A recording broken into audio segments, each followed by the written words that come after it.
Oh, he did it again. He did it again. Kirk Hammett has released another interview on Total Guitar. And he said there's something where I highly disagree with him, but also something where I agree with him. What was he saying? Why is it super stupid? And what is my opinion on it? You will find out in today's video.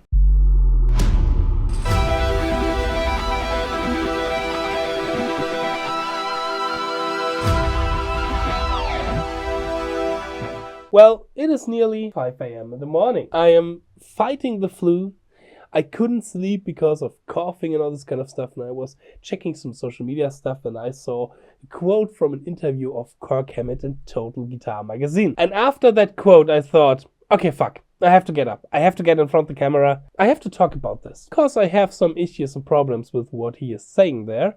And, I mean, even if I'm just a stupid YouTuber who is not nearly as successful as Kirk Hammett, and I'm just sitting in my practice cave here and making YouTube videos, I still have an opinion that I can share. And because some people ask, why do I have this weird hoodie on? Because my hair looked like shit. I mean, I'm lying in my bed for the last 2 weeks, and there's not much time for styling, because we need to talk about Kirk Hammett's quote on "Nobody cares for guitar solos anymore."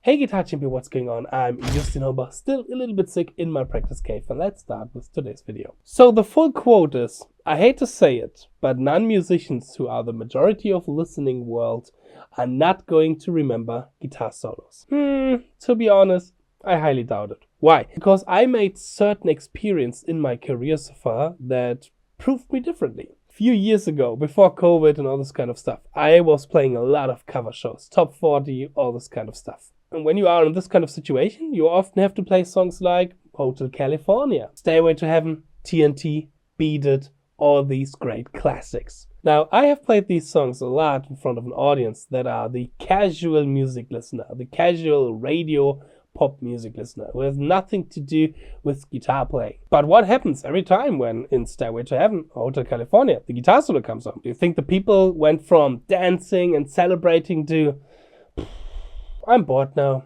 no, let's get a drink? No, what most of the time happened is the people air guitared, the people celebrate the energy of a guitar solo, the people sing along to the guitar solo, so they clearly could remember this solo. The people had a lot of fun, and it often felt like, okay, this is right now the peak of the song, the peak of the energy. Maybe certain choruses are a little bit higher when it comes to the energy, but in a lot of songs, I always had the feeling, okay, with the solo, I get most of the energy back from that audience when I was standing on the stage. And I also made a really interesting another experience as well in my career, because I'm, as you might know when you know this channel, I'm an educator.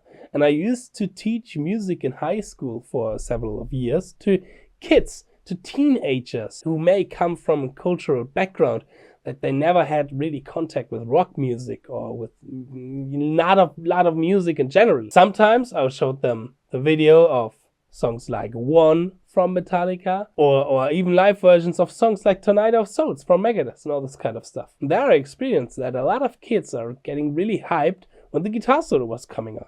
It was something special. It was something different because they are so used to vocal melodies and vocal lines and the sound of a vocalist that a guitar solo was really something special. And this clearly showed me, okay, a guitar solo is not only for guitar players or musicians.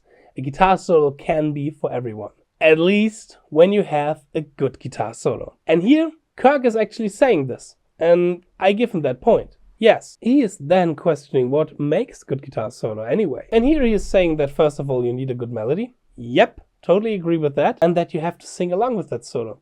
Here I'm not really agreeing. I know a lot of people are saying a good solo you have to sing along with, but I think this is kind of subjective. It is really a vague criteria about what makes a good solo. I mean, you can go really deep and really objective into this. Like a good melody often resembles a chord progression, certain build-up, certain energy, all this kind of stuff. But to sing along with a solo, I don't know. I don't really like this criteria. Especially that he is then referring to Master of Puppets solo, which I don't think is a solo that you can sing along quite well. I mean, you could try, but it will mostly sound like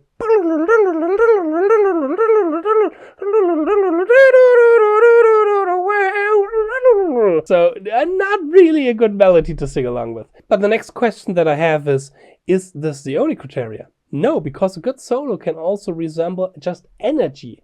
You don't have to sing along with a solo. You don't have to remember the melody instantly of a solo, but you can remember the energy that a certain solo maybe gives to you. I mean, going back to, for example, One. When I remember the first time listening to One, I was blown away. I was not a guitar player at that time, but I was a 12-year-old Justin that was totally blown away by that energy. And I saw this same experience in these young teenagers and these 6th and 7th graders when I showed them One, that they was the most hyped at the solo. So I really like to see more behind the solo than just saying, okay, you have to sing along with it and you have to remember the melody. Even non-musicians can experience a certain energy. Now, but let's take, for example, the case of a bad solo, quote unquote. I mean, what is a bad solo? This can be also really subjective. I mean, I definitely like solos where other people would say, no, that's not a good solo, and vice versa. But will it destroy a song? In my experience, not really.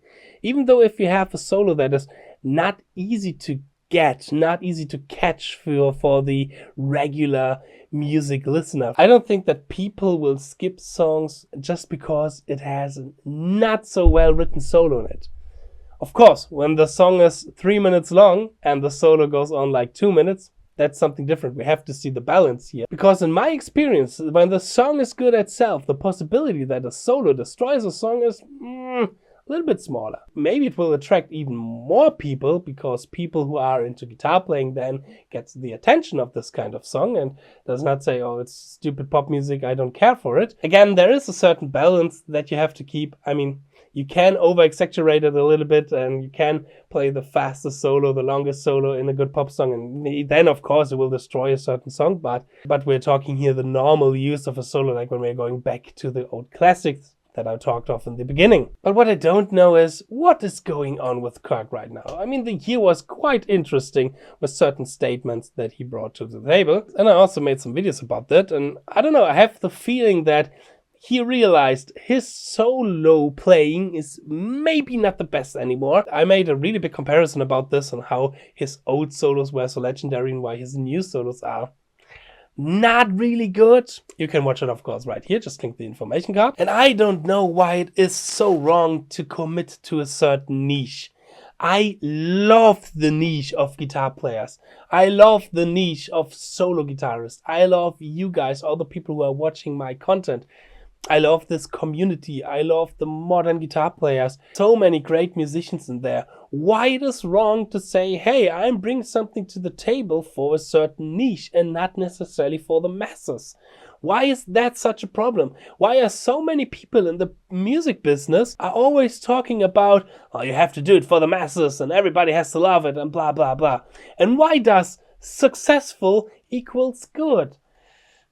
I mean, yeah, it is important to get out of that niche here and there to inspire new people to come into that niche and to get interested in the art of solo guitar and all this kind of stuff. I mean, look at bands like Polyphia, like them or hate them, but they are doing, when it comes to this, currently an extremely good job attracting more and more people to guitar playing, even though they have nothing to do with guitar music before. I really don't know why certain people are always referring to the masses and always want to do something for the masses. It's not bad to embrace a certain amount of audience that maybe are smaller because they are more interested in a specific kind of thing in music, but we need those people as well. We need the respect for those people. And with these kind of statements, I have the feeling that KIRK is trying to disrespect people who are focusing on the art of guitar solo and trying to achieve something on guitar, to give something to the community. Coming from his words, it sometimes sounds, especially from what he was saying over the year and also in older interviews, that this is kind of a bad thing. And there I totally disagree. And there again, I'm more and more disappointed from somebody who I used to call my hero, somebody where I would say he was the reason why I started guitar playing. I don't know in what kind of midlife crisis he is, but that's my point of view on this take. I hope you liked this little video. Now it's time for me to go back to bed. I'm feeling much better and healthier right now, but still not on 100%. And I hope I'm going to see you in my next video. Cheers so far. Feel free to subscribe, like, and leave a comment, and I would love to hear your opinion. As long as we are respectful and you are not trying desperately to protect your favorite guitar player, we'll have an opinion. It's important to talk about it. It's important to discuss it. And this was my opinion to Kirk Hammer's newest statement. All right. Cheers and stay progress.